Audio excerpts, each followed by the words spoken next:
السلام عليكم ورحمة الله وبركاته. أهلا بكم معايا فيديو جديد من وي. فيديو النهاردة إن شاء الله معايا وحدة سداسية جميلة سهلة وبسيطة جديدة في نفس الوقت لعمل مفرش سرير أو بطانية بيبي أو شال مستطيل أو كوشن أو نقدر نكون منها كمان كوفية وبلوزة وكارديجان. أي حاجة إحنا حابين نكونها من وحدتنا النهاردة نقدر نستخدمها في أي تكوين مشروع إحنا حابينه.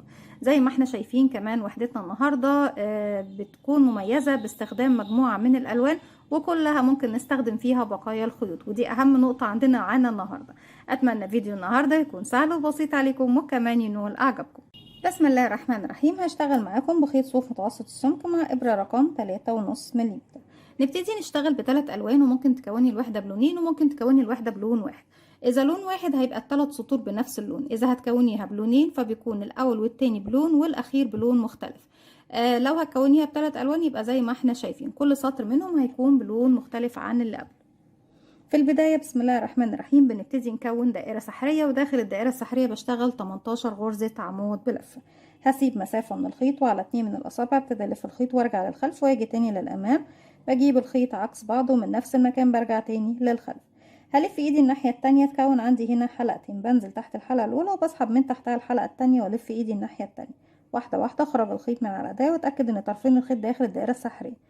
خيط البداية حافظي عليه عشان نقفل بيه الدائرة السحرية في النهاية، لكن مش بشتغل بيه. هرفع خيط المتصل بالبكرة على ايديا وابتدي اشتغل. قبل ما تبتدي تشتغلي داخل الدائرة اقفليها، اسحبي الخيط واخرجي من الحلقة اللي عندك على الابرة، كده بنكون ارتفعنا سلسلة وقفلنا الدائرة السحرية. اول غرزة هبتدي اشتغلها هي غرزة، طبعا شغلي كله بيكون بغرزة العمود بلفة. يعني اول غرزة بشتغلها غرزة عمود بيكون ارتفاعها 3 سلسلة. السلسلة اللي احنا قفلنا بيها الدائرة السحرية دي هتكون معايا برضك جزء من ارتفاع الغرزة الاولى اللي بشتغلها. يعني بتقوم معانا بدورين، دور ان هي بتقفلك الدائرة السحرية، والدور التاني ان هي بتكون جزء من ارتفاعك للغرزة الاولى. لو بتشتغلي بغرزة الحشو بتكون هي نفس الارتفاع لغرزة الحشو. بكمل عليها كمان 1 2، يبقى معايا 1 2 3 وهعتبرهم اول عمود بلفة موجود عندي. وهشتغل كمان بعد منهم كمان نشتغل بقى ايه 17 غرزة عمود بلفة. ازاي بشتغل العمود؟ بيكون عندك على الابرة حلقة، بلف لفة واحدة اصبح معانا حلقتين، بدخل فراغي اسحب الخيط واخرج معايا 3 حلقات، بسحب من حلقتين اتبقوا كده حلقتين، هلف الخيط واسحب منهم. كده 1 2 3 4، وبكمل لغاية ما بيكون معايا 18 غرزة عمود بلف. رجعت لكم تاني وكده نقول معانا بسم الله كده 1 2 3 4 5 6 7 8 9 10 11 12 13 14 15 16 17 18 اللي هي 3 سلاسل البداية. في المرحلة دي خلاص بقى خيط البداية بشده، بقفل كويس مركز الدائرة بتاعتي، بروح لتالت سلسلة ارتفاع 1 2 رقم 3، ببتدي اقفل فوقيها بغرزة منزلقة، وكمان بسحب خيط البداية معايا في الخلف. هسحب الخيط واخرج من الحلقتين دول من الحلقة اللي عندي على الابرة بغرزة منزلقة. هبتدي اضيف اللون الجديد، خلاص اللون ده شكرا، واللون الجديد تعالى بعد اذنك. بسيب مسافة بسيطة من الخيط والف الخيط حلقة على الهواء، بدخل داخل حلقتي اسحب الخيط واخرج منهم خيط البداية بشده بقى في العقد البداية. هسحب اللون الجديد من تحت الحلقة اللي عندي على الابرة. بصوا يا بنات، هي انتوا ممكن تحسوه لون واحد بس هو مش لون واحد، في اختلاف درجة في اللون. مش عارفة هي واضحة عندكم في الكاميرا ولا لا، بس هو في اختلاف درجة في اللون، ده اغمق شوية من دوت. اللون اللي اشتغلنا بيه الاول هو بيكون مائل للبطيخ، يعني هو لونه ايه مائل للبطيخ، اما اللون التاني فهو داخل للاورنج. هبتدي اسحب معايا كل الخيوط في الخلف ما عدا الخيط ده، لان الخيط ده كده كده اساسا انا في النهاية بسيب منه 10 سنتي واقصه بابرة التنظيف وانضفه. هسحب 1 2 3 سلسلة، وبعد كده هروح اشتغل على الغرزة اللي بعدها. انا كده الثلاث سلاسل دول فوق اول عمود، اروح للغرزة اللي بعدها وادخل تحت حرف الفي وباخد معايا اطراف الخيوط واسحب الخيط واخرج واكمل العمود التاني، وده العمود التالت. هشتغل 3 عمود بلفة، كل 3 عمود بلفة بعد منهم 3 سلسلة 1 2 3. برجع تاني بلف الخيط على الابرة من تحت، انا بسيبش فراغات، يعني ده اخر فراغ اشتغلت واروح للي بعده. ده عمود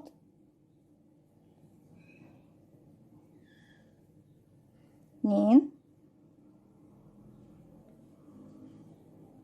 تالت. اشتغلنا 3 عمود، بعد كل 3 عمود 1 2 3.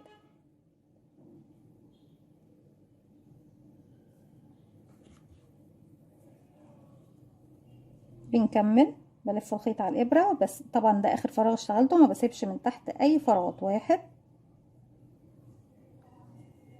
2 3. بعد كل 3 عمود 3 سلسلة زيهم، 1 2 3. بكمل 3 عمود 3 سلسلة، 3 عمود 3 سلسلة، 3 عمود 3 سلسلة، وارجع لكم تاني. رجعت لكم تاني زي ما احنا شايفين كده، خلاص اكتمل السطر رقم 2. زي ما احنا شايفين اللون هنا هيبتدي يوضح، ده اغمق شوية من ده يا بنات، درجة عن الشكل بتاعنا. طيب هنا دلوقتي بعد ما خلصت ال3 عمود الاخيرة، 1 2 3 سلسلة، وكده بكون خلصت السطر بتاعي زي ما احنا شايفين. 1 2 تالت سلسلة ارتفاع بدخل وبقفل فوقيها بغرزة منزلقة. طيب محتاجين احنا كده خلاص كونا الشكل السداسي بتاعنا، لكن لسه السطر الاخير اللي بنبتدي بعد ما نشغله نبتدي ايه، نشبك بطريقة غرزة المنزلقة. شبكنا بيها كتير، لكن اكيد طبعا هشرحها معاكم علشان كمان نكمل طريقة وحدتنا النهاردة. بسيب مسافة من الخيط وبقفل عقدة بداية، بسحب الحلقة الجديدة من تحت الحلقة الموجودة عندي على الابرة، وابتدي ارتفع 1 2 3 سلسلة.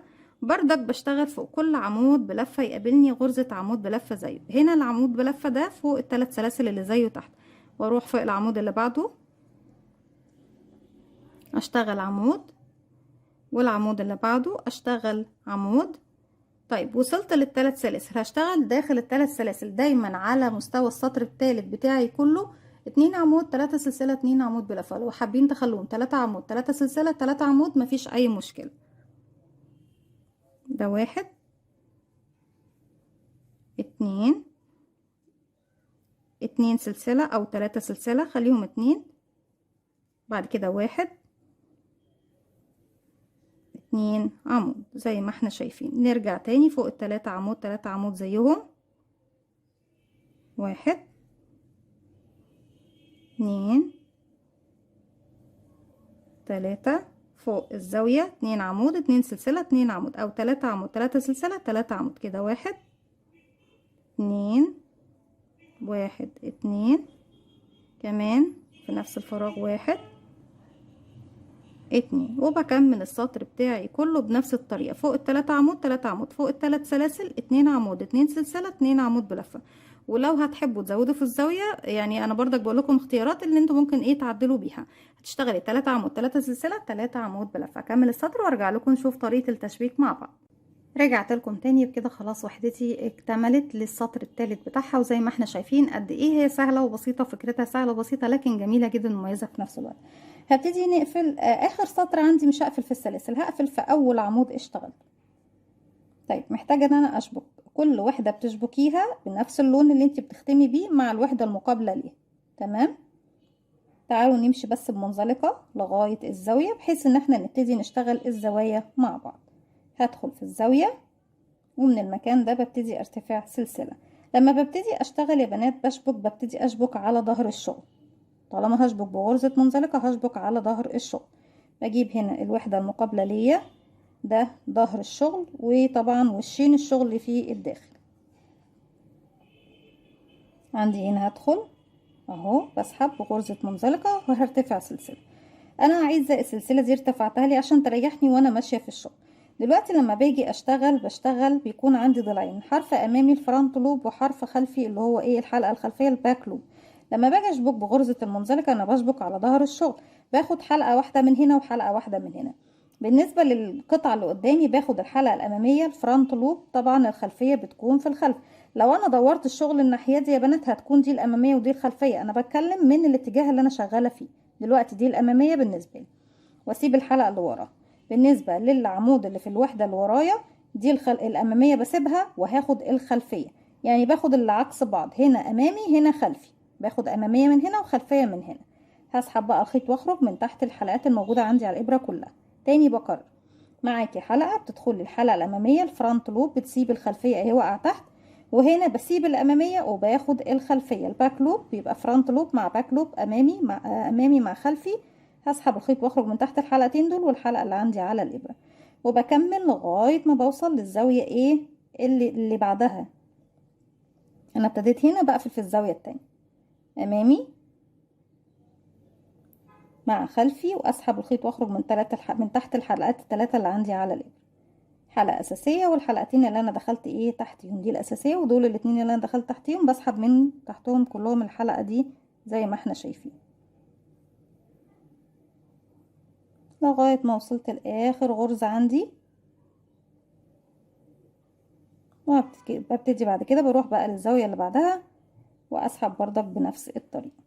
لما باجي ادور وش الشغل للشكل للوش التاني زي ما احنا شايفين، هنبص نلاقي ان مفيش اي اختلاف ما بين الوحدتين.